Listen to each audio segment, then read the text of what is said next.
Hello everyone, it's Wilson here. Today let's talk about finding the measure of the angle in a triangle with vertices given to us. Okay, so there are actually many ways to solve this problem, but since I've been doing videos with vectors, so I'm going to use vectors to solve this problem.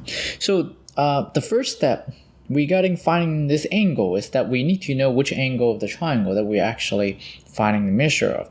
And in this case, that's the way that it's written. As you can see, that we actually need to look at the middle letter here. So we're actually finding angle B for the triangle.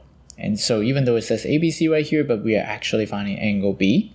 Okay, so now what happens is that we are going to first form two vectors using those 3 points that are given to us. And then because we're finding the angle B, and so what happens is that we are going to use B as the common initial point for the vector. So now first we are going to write down the first vector using B as the initial point and A as the terminal point. So that means we are going to just take the A as a terminal point, use A and then all those XYZ values, and then subtract the XYZ values for the point B. So we have 1 minus -3, and then we have 0 minus 1, and then we have -2 minus 1.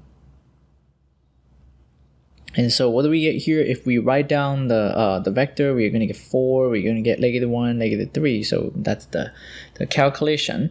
And then we also want to form another vector using B as the initial point. And this time we are going to do BC. Okay.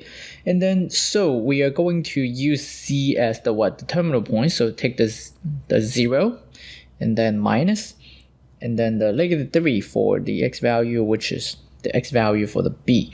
And then now take this 1 minus this 1 here, and then 4 minus 1. So we're going to get 4 minus 1. So our vector would be 3 and then 0 and then 3 here, as you can see. And then you may say, why do we use B as the common initial point to form those two vectors?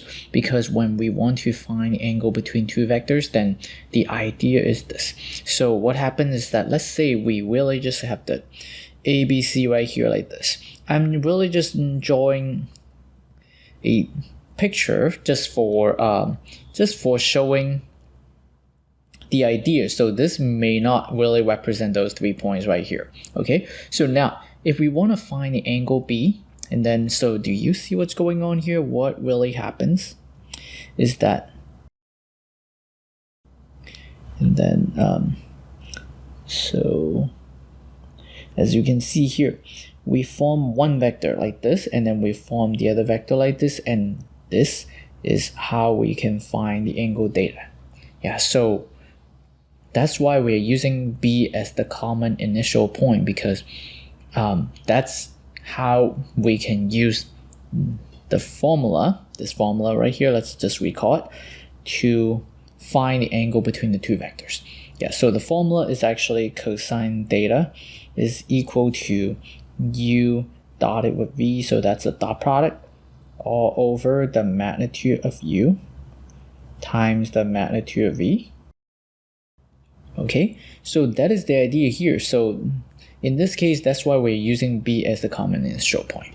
So now once we get the two vectors, then we can actually start applying this formula. So we can actually call that BA as a U and then BC as a V. Okay, and then so now we can start plugging that into the formula. So what do we get here? So now it would be U dot V, so those two vectors dotted together. So we are going to get 4, -1, -3, dotted with 3, 0, 3.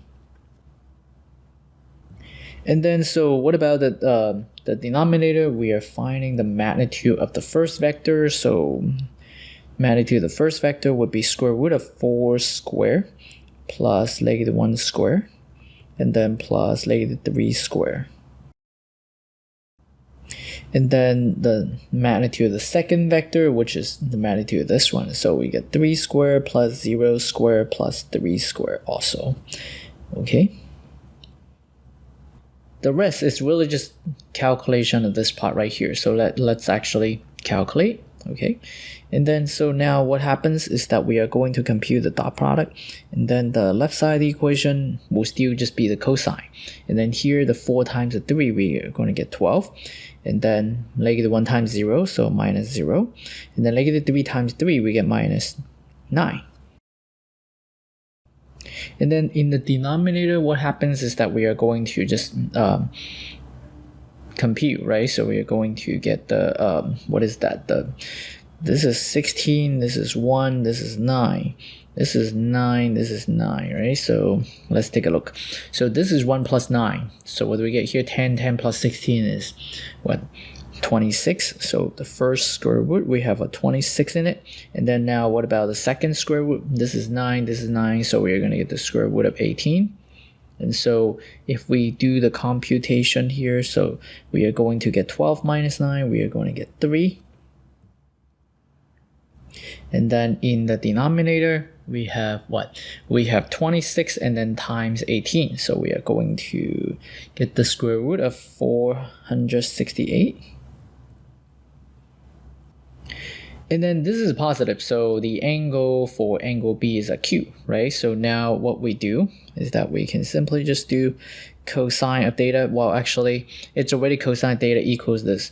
And for us to find the angle, then we can use cosine inverse. So we have cosine inverse of 3 over the square root of 468. And then so basically that is the answer, but if we want the answer in degree, then we can actually put that in the calculator.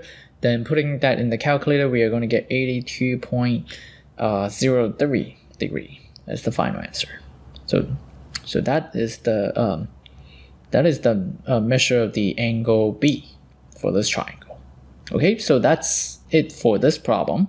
And so if you like this video, please share and subscribe. I will see you next time.